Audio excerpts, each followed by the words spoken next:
Sir, many students assume VLSI is just a system-based job, but then why it is considered so complex and deep tech? Great question, Praveen. In fact, most students think that VLSI design is only about designing something on a computer.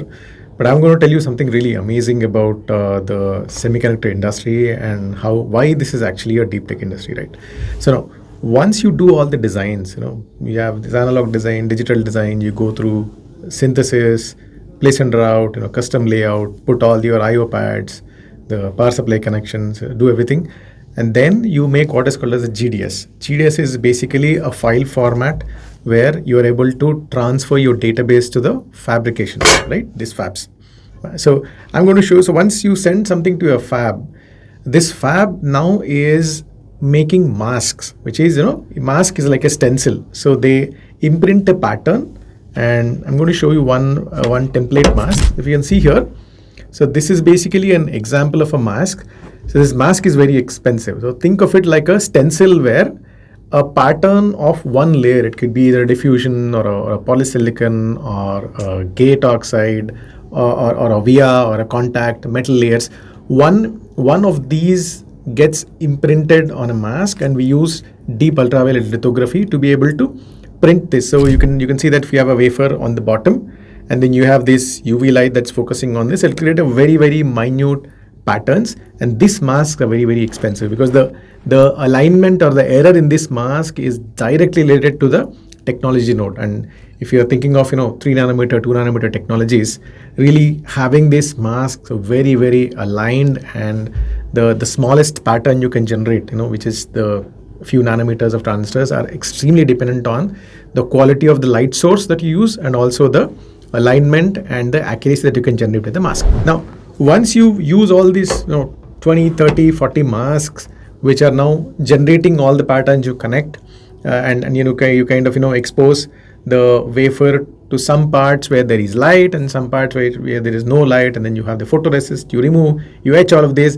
Finally, once all the processing is done, what you end up is a wafer, which is typically looking like this. So this is basically an example 8-inch wafer. So this is what gets fabricated. So what you have done is we've just sliced a few holes in between so that it's very clear. The size of the chip is visible here. The smallest rectangle that you see is actually the size of the chip, and this is just a wafer holder. We've just fixed it on a small tray here, right? A wafer film. So when you do all the entire manufacturing, what you're getting now is you're now building this tiny chip, right?